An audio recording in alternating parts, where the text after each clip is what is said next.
لاڑکانے کے ایک قصبے وارا میں چند دن پہلے ایک نہایت دردناک واقعہ ہوا۔ ہمارے ایک احمدی استاد تھے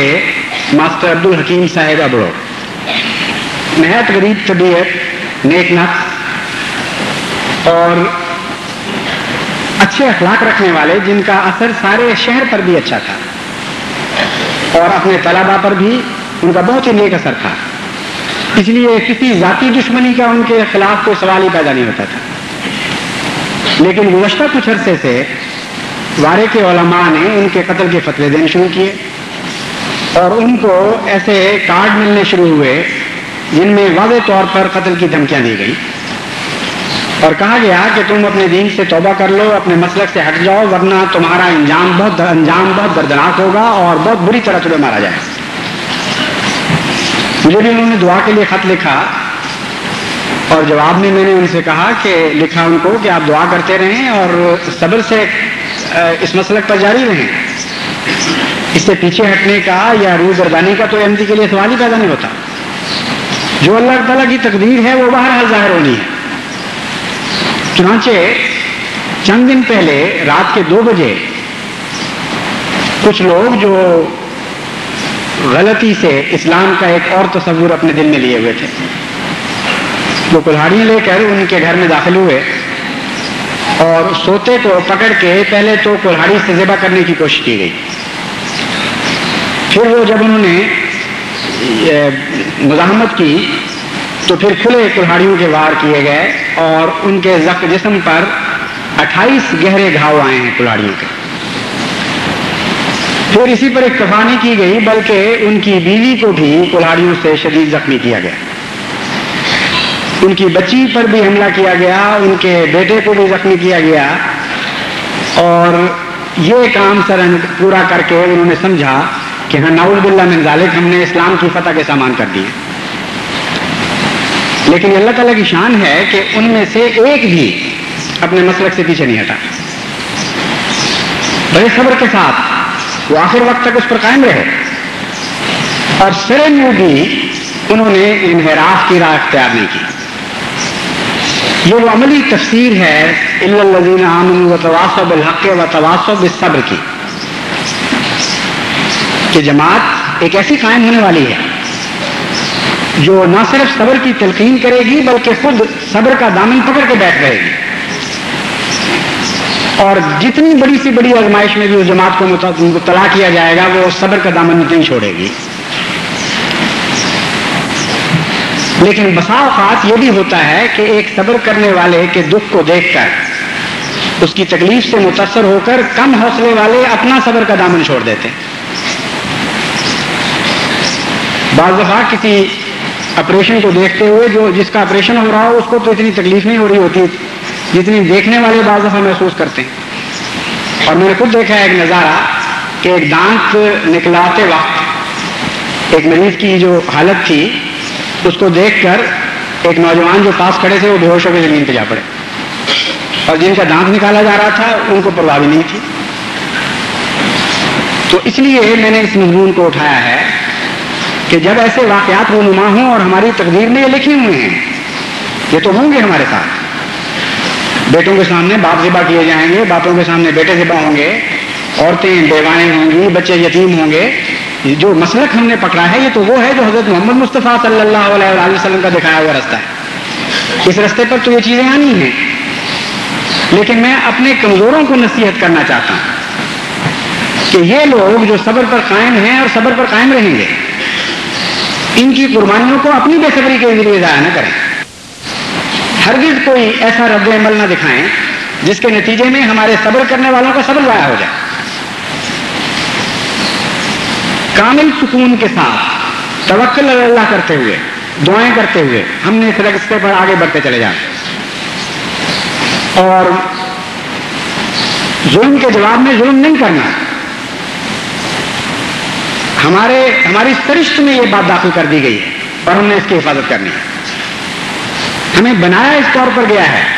کہ تم نے ظلم برداشت کرنے ہیں لیکن مقابل پر ظلم نہیں کرنا۔ بس میں جماعت کو نصیحت کرتا ہوں کہ اس بات پر پورے صبر کے ساتھ قائم رہیں، جو کچھ بھی سر پہ گزر جائے دعائیں کریں اور اللہ تعالیٰ سے مدد کے طالب ہوں، لیکن اپنے ہاتھ میں قانون لے کر اپنے بدلے خود نہیں اتار لیں۔ دیکھو حضور اکرم صلی اللہ علیہ وآلہ وسلم نے جو اسوہ ہمارے سامنے پیش فرمایا، اس اسوے کو چھوڑ کر ہم کہاں زندگی تلاش کریں گے؟ صرف وہی ایک زندگی کا رستہ ہے۔ جب قوموں کو ایسے دور سے واسطہ ہو جو صبر کا دور کہلاتا ہے، تو پھر دنیا کی کوئی طاقت بھی ان کے صبر کے پیمانے کو لبریز نہیں کر سکتی، وہ نہیں چھلکا کرتا۔ چھلکتا ہے تو دعاؤں میں آنسوں کے ذریعے چھلکتا ہے، لیکن ظلم کے بدلے ظلم کے نتیجے میں نہیں چھلکتا۔ حضرت صلی اللہ علیہ وآلہ وسلم پر جو صبر کا دور تھا وہ مکی دور تھا۔ ویسے تو تمام زندگی صبر پر آپ قائم رہے، لیکن مکی دور میں صبر کو ایک نمایاں حیثیت حاصل تھی۔ اس وقت حضرت خباب حضور صلی اللہ علیہ وآلہ وسلم کی خدمت میں حاضر ہوئے، جن پر بہت ہی مظالم ہوتے تھے اور بہت تکلیفیں دی جاتی تھیں۔ وہ بیان کرتے ہیں کہ حضور صلی اللہ علیہ وآلہ وسلم اکیلے خانہ کعبہ کے سائے تلے بیٹھے ہوئے تھے۔ جا کر عرض کی کہ یا رسول اللہ، اب تو دکھوں کی حد ہو گئی ہے، پیمانہ لبریز ہو رہا ہے۔ وہ کہتے ہیں حضور صلی اللہ علیہ وآلہ وسلم کا چہرہ تمتما اٹھا، سرخ ہو گیا، اور فرمایا کہ دیکھو تم سے پہلے ایسے لوگ گزرے ہیں جن کے گوشت کو لوہے کی کنگھیوں سے نوچا گیا، اور اس طرح نوچا گیا کہ ہڈی تک گوشت ان کے الگ کر دیے گئے، لیکن انہوں نے صبر کا دامن نہیں چھوڑا اور اپنے مسلک سے انحراف نہیں کیا۔ پھر حضور صلی اللہ علیہ وآلہ وسلم نے فرمایا کہ دیکھو تم سے پہلے ایسے لوگ گزرے ہیں جن کے سروں کو آروں سے اس طرح چیرا گیا کہ وہ سر دو نیم ہو گئے، لیکن ان کی زبان سے بے صبری کا کلمہ نہیں نکلا اور انہوں نے اپنے دین سے انحراف نہیں کیا۔ حضور صلی اللہ علیہ وآلہ وسلم نے یہ کہہ کر فرمایا کہ لازماً میرا خدا اپنے اس کام کو پورا کرے گا جو اس نے میرے سپرد فرمایا ہے، لازماً اللہ تعالیٰ اس کام کو پورا کرے گا۔ یہاں تک کہ عرب کے ایک کنارے سے دوسرے کنارے تک اسلام اس طرح پھیل جائے گا کہ ایک شخص، ایک مسافر نہتا اور کمزور، وہ سفر کرے گا اور اس کو کوئی خطرہ لاحق نہیں ہو۔ بس میں بھی جماعت کو یہ کہتا ہوں کہ حضرت محمد مصطفیٰ صلی اللہ علیہ وآلہ وسلم جو اصدق الصادقین تھے، آپ کے منہ کے نکلے ہوئے قول، آپ کے منہ کی نکلی ہوئی باتیں لازماً اٹل ہیں اور لازماً پوری ہوں گی۔ محمد مصطفیٰ صلی اللہ علیہ وآلہ وسلم نے تجویز فرمایا تھا، اور لازماً وہ انقلاب آئے گا، وہ ہم نے نہیں کرنا، وہ خدا لے کے آئے گا جس انقلاب کے لیے جماعت احمدیہ کو پیدا کیا گیا۔ ایسے ملک جہاں آپ صبر کے نمونے دکھائیں گے، وہاں ایک کنارے سے دوسرے کنارے تک احمدیت پھیل جائے گی، اور اگر ساری دنیا کے احمدی صبر دکھائیں گے تو تمام دنیا کو اللہ تعالیٰ احمدیت سے بھر دے گا، یہاں تک کہ اس جماعت پر سورج غروب نہیں ہوگا۔ یہ ہے وہ پیغام جو حضور صلی اللہ علیہ وآلہ وسلم مومنین کو دینا چاہتے ہیں،